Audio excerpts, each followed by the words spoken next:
Hello, everybody, and welcome to another episode of Small Business Success Talk. It's been a while, and I'm your host, Christy Smallwood. You get just me today because I wanted to make sure I at least get some content out there for you as a catch up, as something to be able to provide you some value as we start to enter into what at least feels like summer, but it's not quite summer yet. We have right at a month and a few days until it's officially summer. And that's when everybody tends to start to shut their brain off when it comes to business growth. Kind of taking on the whole vacation mindset, which, you know what? I love it for people. I love when you get to go away and relax a little bit, just kind of shut it all off. But we are not there yet. Now, I say that, and in all transparency, last week, I secluded myself in a cabin in the woods in the Smoky Mountains, and it was glorious. I did a virtual conference with my success mentor, Darren Hardy. I've gotten to talk direct with him a couple of times over the years. I'm not in the inner circle, but digitally, he's still my success mentor. I've taken all of the courses. We did this masterclass last week, and it was still a great reminder. And I added a couple of days. So the first few days were this virtual conference. Then I added a couple of days to simply decompress because it's intense. If you've never done something like that, where you're just, it's practically a mini MBA in 3 days. It is that intense. So when you do that, you need a day at a minimum to just kind of process what the heck just happened. And of course, I'm processing, why did you ask such a stupid question on the screen to Darren Hardy specifically? Like, why did you do that? You're smarter than that, Christy. You are way more, you're better than that. Why did you do that? Well, when you're fangirling at the same time because he's so far ahead of me in my industry. It's not that I'm not as good as Darren is as a speaker. And it's not that I don't know things that Darren knows. I'm like, I go into this. I've had 30 years of my own experience in these industries, but I know that he can teach me something new. I at least go in with a good open mindset. Why the hell am I fangirling so much? I don't know. Maybe because I want to be like him someday when I grow up. Might want to be like Darren Hardy in a lot of the ways that matter. So he does run successful businesses, and he's done it for decades. He's, eh, I just don't know how to explain it. He and I have the same personality tendencies, is why I get so excited, because I'm like, dude, if he can be like that, so can I. I can adjust my verbiage a little bit in the sense of maybe tone down the F word every once in a while. But then I look at Gary Vaynerchuk and I'm like, who gives a fuck? Like, so just need to be myself. Like, one of the things that really come out of this masterclass last week was I need to stop playing small. And it's a habit. It just becomes a habit. You get energized at these things. And I know I'm a trainer and a speaker. I know exactly what happens. The instant I leave the room, the law of diminishing returns is in play. What can you do to continue this spark of energy that you've just gotten because of the experience? Not because of the speaker or trainer, but because the overall experience. What I experienced last week was some aha moments for myself as the leader of my businesses and this show, that I still end up playing it small. I dream big, but I do small. I'm like, what the hell? There's somewhere in between there that I have to look at and address. And I'm going to be working on that, because that's now on I called up my coach, Daryl, and I said, hey, I think I'm going to need time with you on a very consistent basis, because I'm limiting myself. I just don't know how, and I don't know what the issue is, but we got to figure this out, because I don't want to play small anymore. And I know that I can dream big, but I'm playing small. Where's the disconnect? So as a leader of the business, when you're coming face to face with why is my business not taking off like it should? Why are we stagnant? Why is the needle not moving? The first place to look is you. If you are the leader of the business, look at you. You're leading everybody else in the whole system. What are you keeping yourself from? These are things that I have to work on myself. We all do, but as long as you're in progress, you're taking the active steps necessary. You're not just looking at the pathway, you're actually taking the necessary steps to move yourself and your team forward, because then the business will come along. Bill Lamb in our local area, he was a director of the local Fox station WDRB. He had a book, Money Follows Excellence, and it talks. He walks you through. It's not about striving for the money coming in the business, but it's striving for doing everything with excellence. When your culture, your relationship with your clients, just everything, the quality of the content that you put out, even as a news station, from working with the small businesses to create their commercials, all the way to the quality of the news reports themselves. Anything and everything that went into that TV station, it had this excellence standard to it. And of course, the money would follow. They were a best place to work. They had the leader in the industry around here. And that is so true for everything. And Darren was teaching the same thing last week. And it's not like this is something I don't know, right? I know it in my little pea brain up here. But until you know it in your being and doing, it's not going to click everywhere else. And I feel like in this moment, pardon me, if you will, I think I may just be having this self conversation that you get to listen to right now, because I need my own work to be taking place so that my businesses will grow exponentially a little faster than the snail pace that I feel like it's at. I would love to see a lot of amazing, magical things happen around here. But for that to happen, I got to get out of the way of my own damn self. And I, as the leader, need to be able to self lead just as much as I lead others. And if I'm not paying attention to what I'm doing in the business, it could be hugely detrimental to the entire business. So, this whole check yourself is a big deal in business. If you as a leader are not checking yourself, you're doing everybody a disservice. How do you do that? Well, sometimes you just need to time away. You need that 15 minutes to get out in nature, to just breathe and self-reflect. You need some self-reflection time. And it doesn't have to be a sabbatical of 3 months. It could be truly just getting away for 5 to 10 minutes to be able to breathe, have some good music on, decompress a little bit, and go, okay, what is it about me that's making this not work or work? Where do I need to take responsibility? The first thing about it is it's no one else's fault but yours.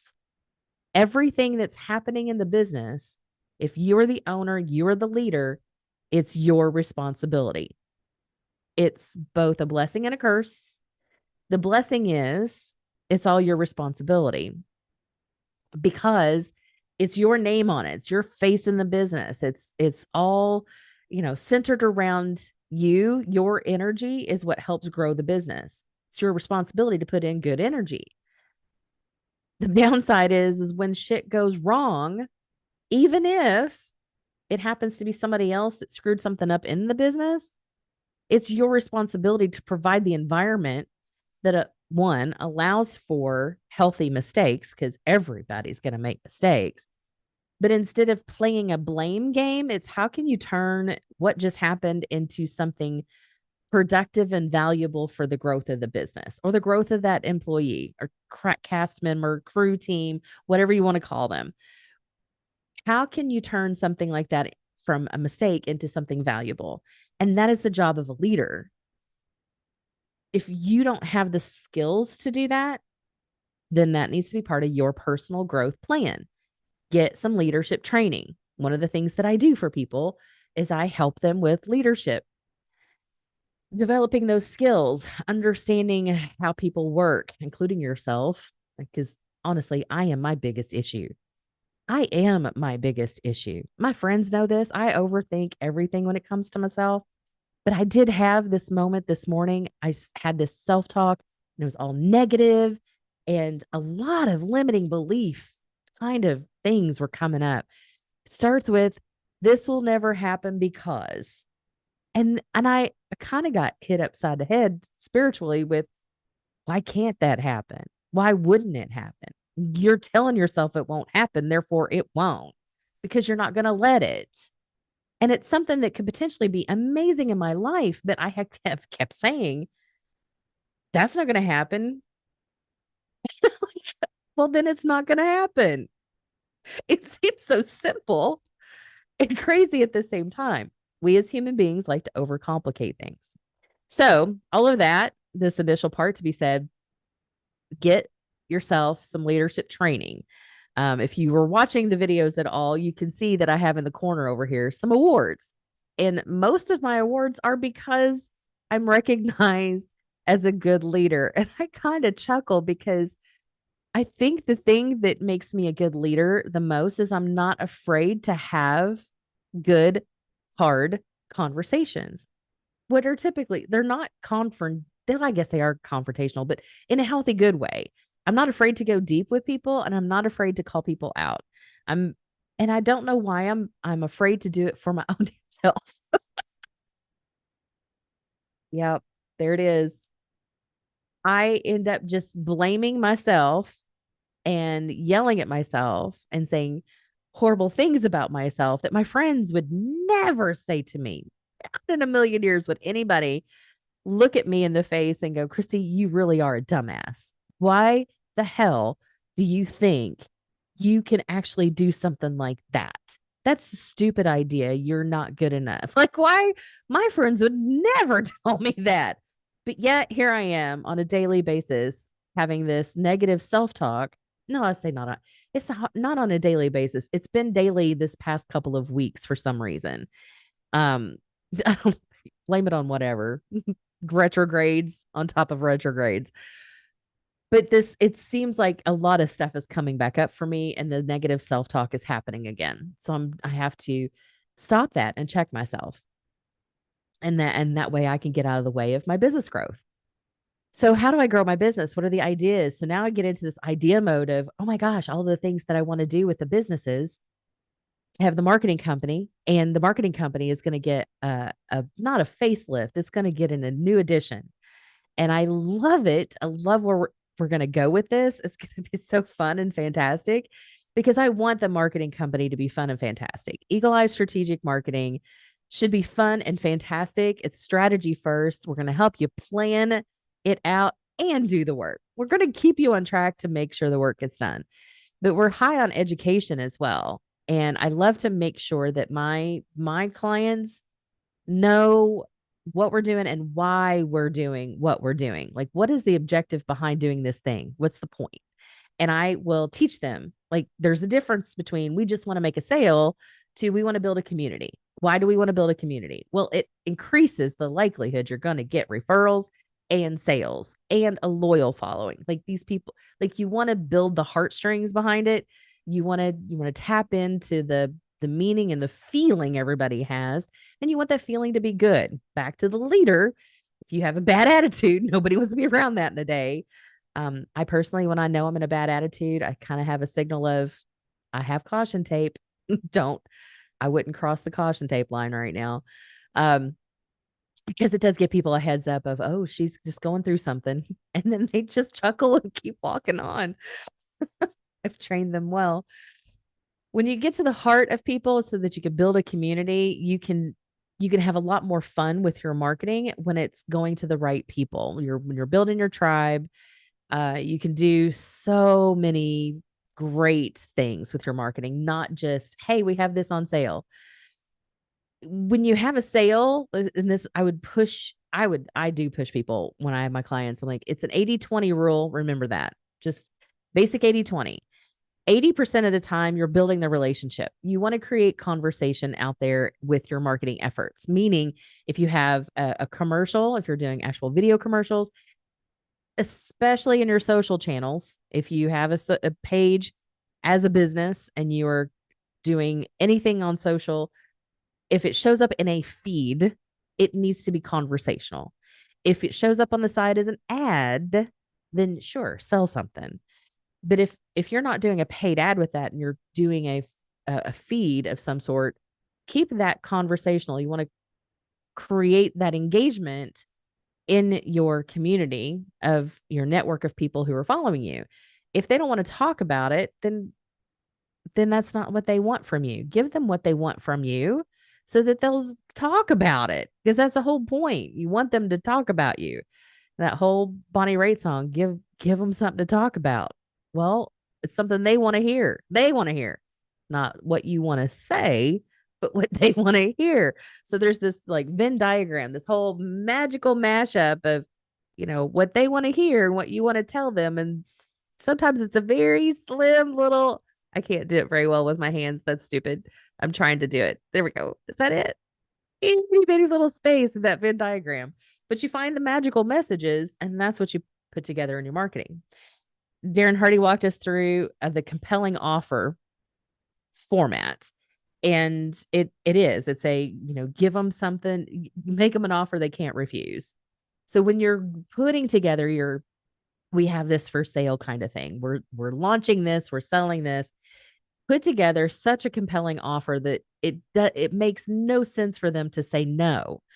It like they need to feel like they're losing money if they say no, but they would be spending money with you, but they would feel like they're losing out on the best deal ever. That's the compelling offer. And you're structuring it in such a way that the value is just piled on. Now, if you only have a widget, one transactional item, it's still a case of how can this item that I have to sell make your life better? And you're selling that part, not the item. You're selling making their life better, not selling the item. Now, back to getting in the way of your business, we tend to get in ruts, even in our marketing message, where we just want to make sure people know what we've got, what we can do for them, what we have for sale. And when we start getting into that mode, we start making desperate decisions. Like things are not going to go the way we want them to go. And you'll find that sales might increase for the short term. It's almost like a one-hit wonder in the music industry. They might increase for the short term, but over long term, you get nothing. You get a spike, but then nothing. The concept behind having quality marketing, where you're building a tribe of loyal followers, raving fans, if you will, is that you have this long-term effect that you now no longer have to worry about these crashing waves of craziness that happen in the marketplace, because you have built a community that comes to you, believes in you, it relates with you, and they're not going to leave. But you also want to make sure you treat your community right. And the largest example that is very recent is the whole Bud Light thing. And if you haven't seen that or heard about it, go look it up.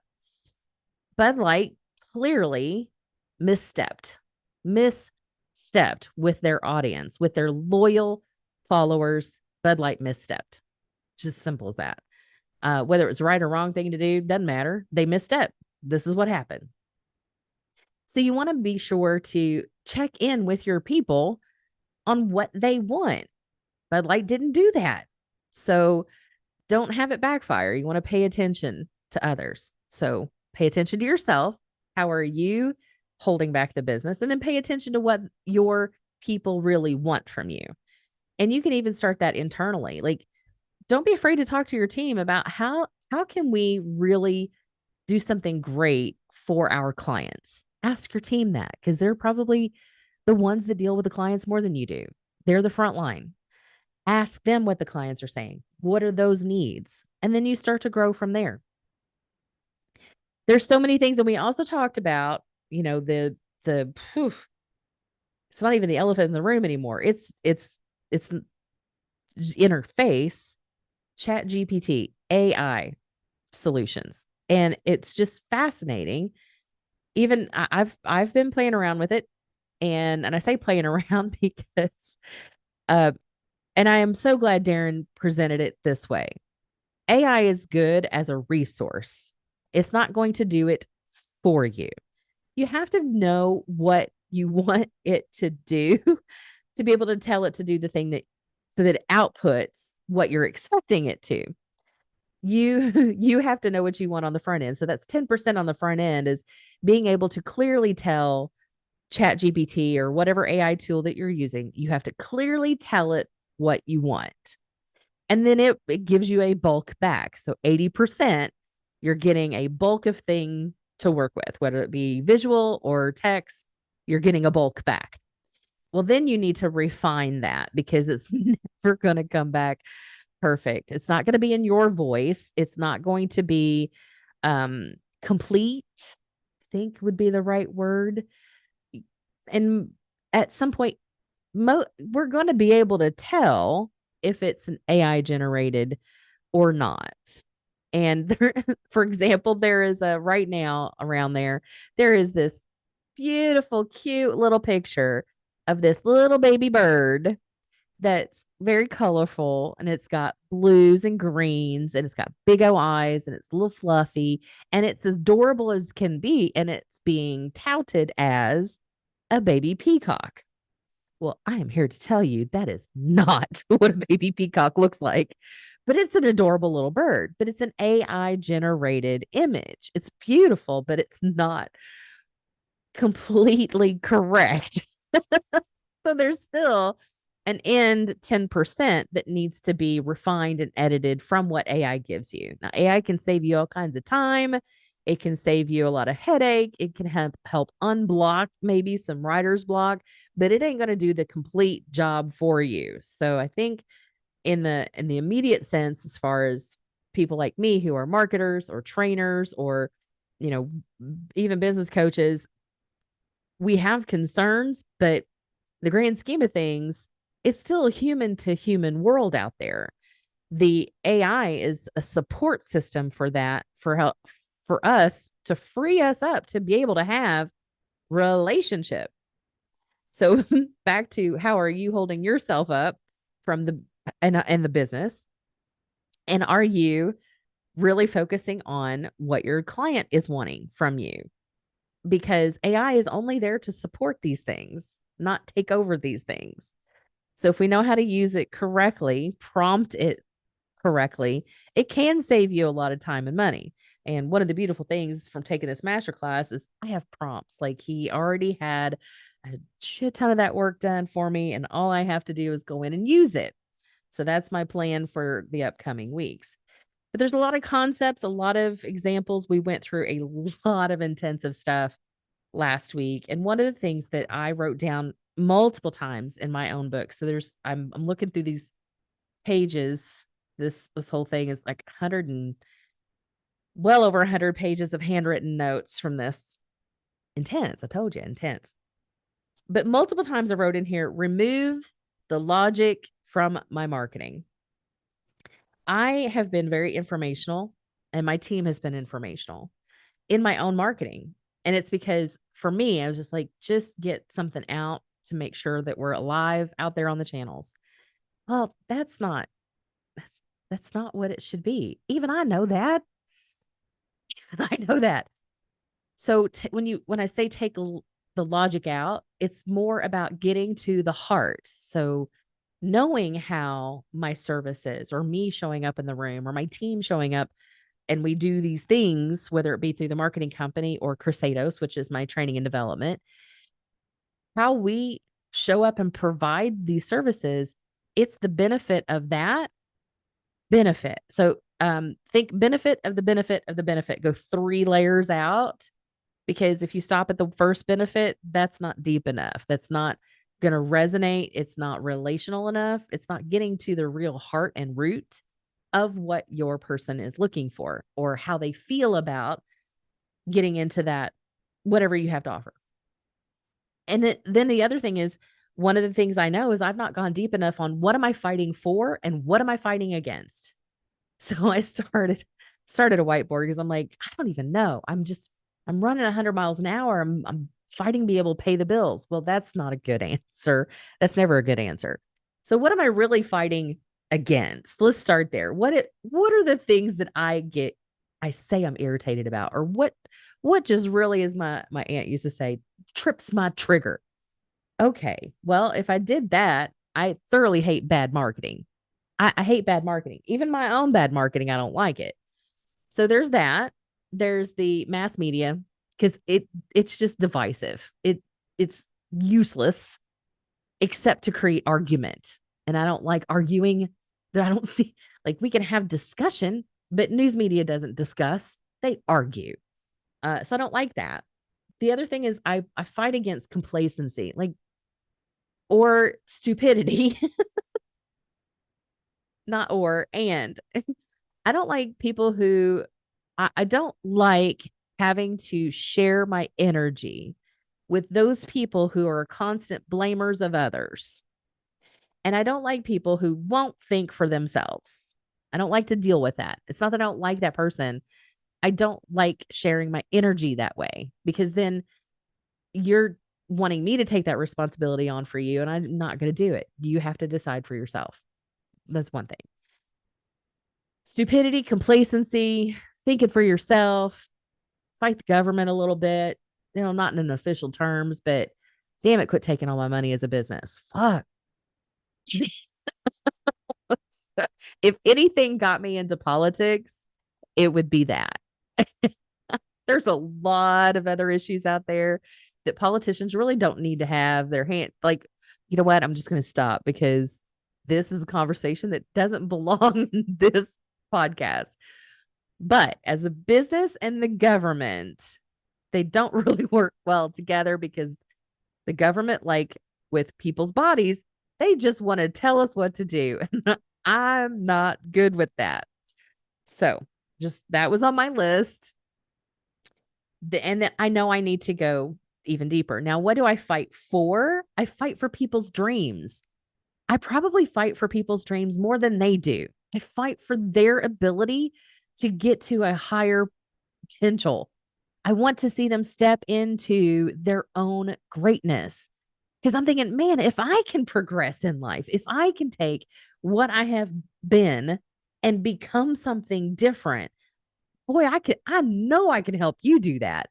Because again, the negative self-talk that I have for me, and I know I'm still doing good, I can help you. I want to help. I want you to step into your full potential, because I know it's there. And I believe everybody has potential that they could be stepping into. But you have to decide what you want. And I can also help get you there. So I just get really excited about seeing people walk their own hero's journey and come to life. I love to see people come to life. Whatever sparks them. Like, that's the thing I'm fighting for. I'm fighting for your ability to live out your adventure. I'm very protective of that. I'm also protective of peace, right? People get so worked up over the stupidest, simplest things, me included. And I have to fight to get to a peaceful place. I have to fight with myself. I have to fight with my inner demons. I have to fight with my own self talk.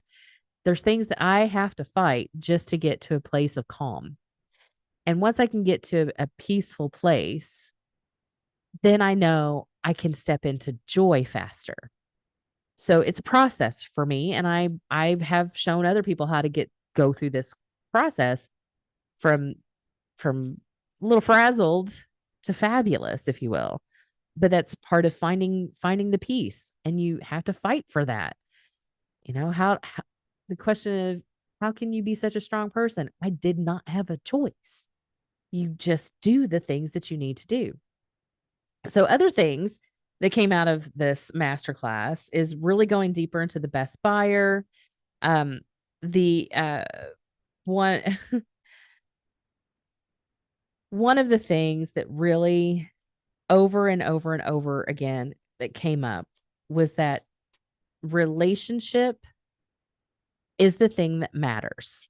People long for connection, even with a brand, even with the like, think about Disney for a second, and whether you like it or not, there's whole generations of people out there who have grown up never knowing there was not a Mickey Mouse. There was a day in the history where Mickey Mouse did not exist. There was no Disney World, there was no Disney movies, there was no Disney nothing. That happened in the past. We don't know that. I've never known never known a moment without Mickey Mouse. What would my life be like without Mickey Mouse? I don't know. I have a relationship with Mickey Mouse. Mickey Mouse proposed to me at Walt Disney World. I have a relationship with Mickey Mouse. We don't know. So having that level of a relationship with a brand is that's almost indescribable. How do you develop a relationship with your best buyers, with your ideal clients, your tribe, if you will? How do you develop that relationship? Well, you have to humanize your business a bit because they are humans. You are not just a widget. And when we have to take the time to, how can we really have great relationships with our clients? That becomes a whole different strategy. And I am all for having that strategy because we all ultimately want to be at a place where our business is growing by word of mouth. Our advertising costs are a lot less, virtually nothing, because we work on referrals. And so you're really putting into the strategy, and you're putting your money where your mouth is because you're building the relationships, and that's where all of your efforts going instead of all of the ad buys. For a time you're going to need both. You never want to completely disappear, but the concentration is on the people, not just eyeballs. And so getting to the nitty gritty of that kind of stuff requires the time to be able to step back and out of the business for a day, 2 days, whatever, create a retreat offsite so that you can think differently, to be able to dive into these kinds of things, to really define what this is, decide what you're going to do, and then do it. Like, take those first steps to make the changes necessary to create the environment you want your clients and your employees to have. Your employees are technically your internal clients. So when you have that going on too, you take care of your employees differently. When you're shifting the mindset away from let's make money to let's create value for the people we care about. And let's show our people that we care. The most caring company wins. The most caring company is going to win. The competition's got nothing on you if you care more. And if what is the movement that you want to make with your business? What's the impact you want to have in the world, and your business will support that. All kinds of meaningful things from this masterclass. And the ahas that I've personally been having as a business owner and myself as a leader and all of these things. And as a single female trying to do this on her own, not trying to do it, I am doing it on my own. I say on my own, but I have a great support system. If I look around, I have people that are in my chamber. Thank you, Chamber of St. Matthews. I also have my other business friends. I'm a business partner with a friend of mine in his business, and we work together. My clients are great support for me, and I for them. We have a great reciprocity on that. I have all of my friends have come from the chamber, except a couple. And I still have like a couple of other friends over here who I know will meet me to get something done. If I called one of them up, they would be here in a heartbeat. They are my best encouragers. They've got my back. I'm not doing any of this alone, and neither are you. But back to the what's holding the business back, and it's probably you. We have to get out of our own heads. So find your support system, whether it be a business coach, a therapist, friends, somebody who will actually understand you well enough to know how to help you over that block or unlock the gate, whatever analogy you want to use to help free you up and get rid of those limiting beliefs that are holding you and the business back. That would be my encouragement today for you. I know I tend to slightly ramble every once in a while on these things when it's by myself, but that's what you get whenever I'm by myself. There's still so many other things I would love to say, but I'm not going to spoil these masterclass moments. I think you should join me. If you're ever interested in joining masterclass, please let me know, because if I refer, I get points and I really would like to get in the running on that. So if you're ever interested in talking marketing, or you would like to training and development, like anything that you hear us talk about on this show, please contact me. Connect with any of my guests that have been here before and any of my future guests. I'm like working on filling my own pipeline of guest spotlights here. So stay tuned, and I will catch you hopefully on the next episode. Thank you so much for your time today, and join us again on the next episode of Small Business Success Talk. I have been your host, Christy Smallwood.